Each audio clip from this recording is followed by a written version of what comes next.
Maybe I should start this video off like a bunch of those other hack advice channels and they just have their nice British announcer deliver their message. No, that ain't me, okay? We're just going to talk about how you can get more water in your diet because it's important for literally every function, because actually your body is made up of like 80 to 70% water, depending on how hydrated you are. Something like that.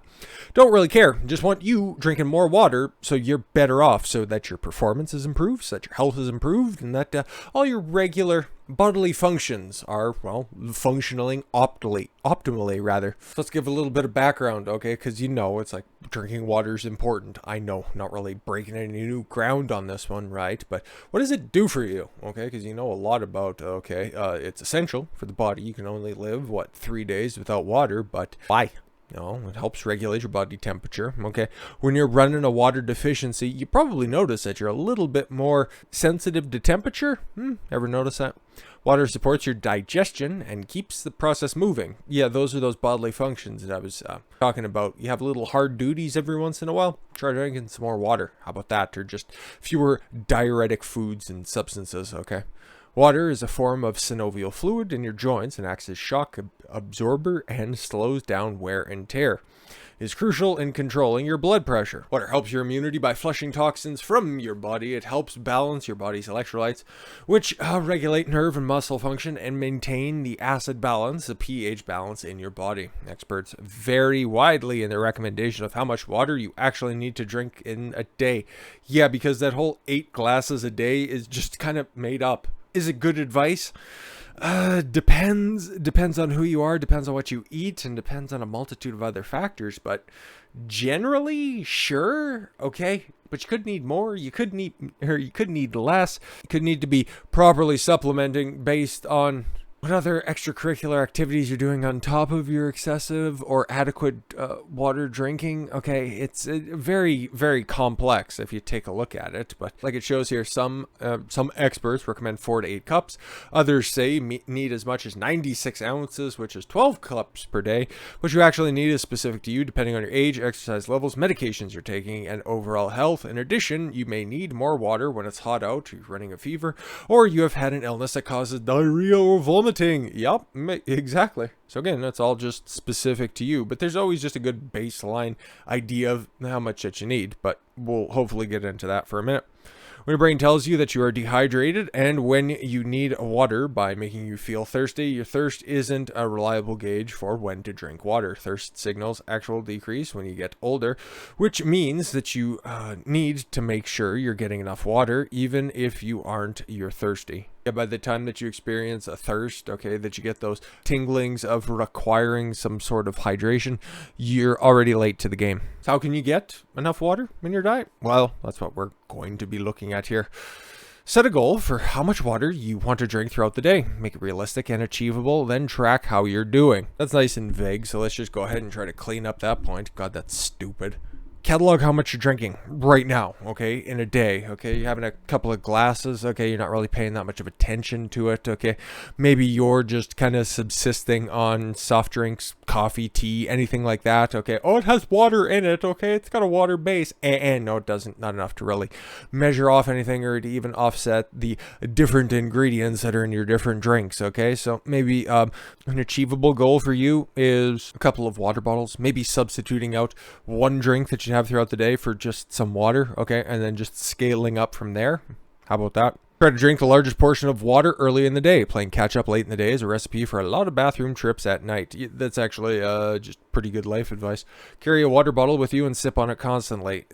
Don't make it so that you're just one of those, like water advocates that are out there. Just have like all of the water bottles on carabiners just attached to their belts. You look weird and stupid, and that's totally not necessary. It accomplishes a couple of things. It tells you how much you're actually drinking, and you can reach your daily goal. Yeah, I would just recommend just having like a regular water bottle. I'll show you mine again for for posterity's sake, right? Okay.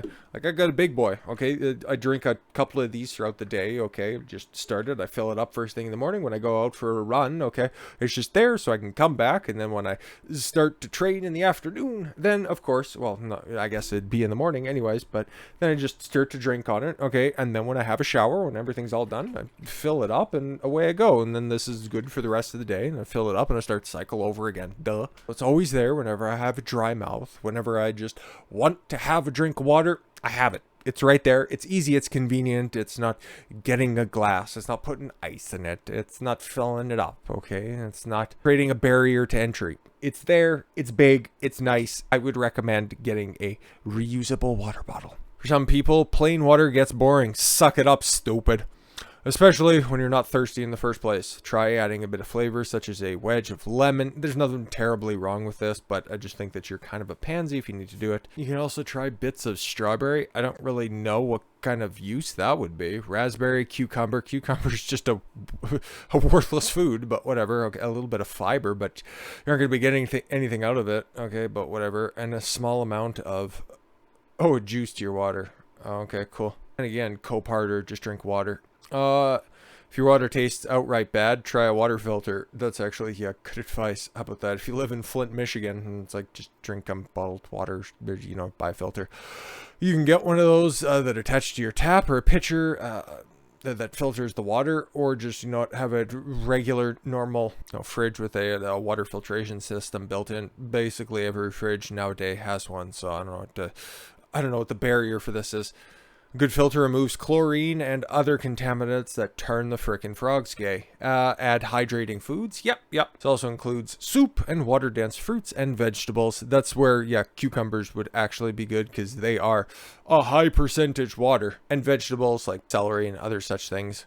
Yeah, they just have a little bit of a list here, such as melons, lettuce, cucumbers, strawberry, peaches, and citrus fruits. Yeah, but again, when you got the fruits, you also have a whole bunch of fructose, which you're going to have to offset by having more water. So again, it's a self-defeating prophecy. Building drinking water into your routine, just like... you brush your teeth when you get up in the morning. You make a habit out of drinking during certain activities. For example, drinking water when you first get up is a great way for your body to get going.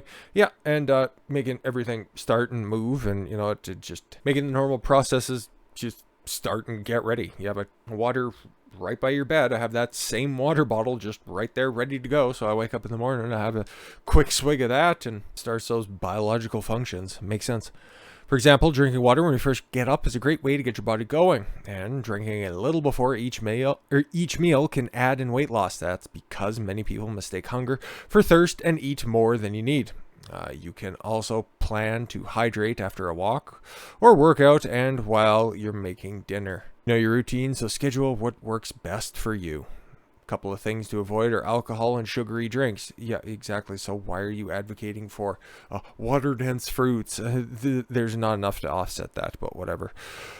Alcohol is actually dehydrating. Yeah, those weird diuretic properties that are in alcohol, that's why you get a hangover, because your body's dehydrated. I know, spoiler, right? And sugary drinks are among some of the most unhealthy substances you can put in your body, yet for a multitude of reasons. But again, if you think that you're getting hydrated by having the ginger ale or 7-Up, it's a refreshing drink. Yeah, sure it is. You just keep buying into the marketing, but drink more water, feel fuller, be better, stop being less sick. Got it good, and since you understood, we'll go on to something hopefully a little bit more substantive here on the bottom line. And the bottom line is that being dehydrated isn't good for you. It can lead to kidney problems, urinary tract infections, kidney stones, low blood volume, fatigue, and dizziness. And even mild dehydration is linked to the reduced ability to focus. And I just noticed too, if you guys are also into physical activity as much as I am, a reduced performance, and that is if you're not drinking enough water. It's tangible. You don't like to waste your time, just make sure that you're having enough water. So water, I know it's good for you. Drink more of it. Not too much, though. Don't want to get hyponatremia and throw everything out of whack. But with that said, thank you all very much for the gift of your time. I've been Don Consuelo. I want you to follow your gut and get after it. Take care, everyone.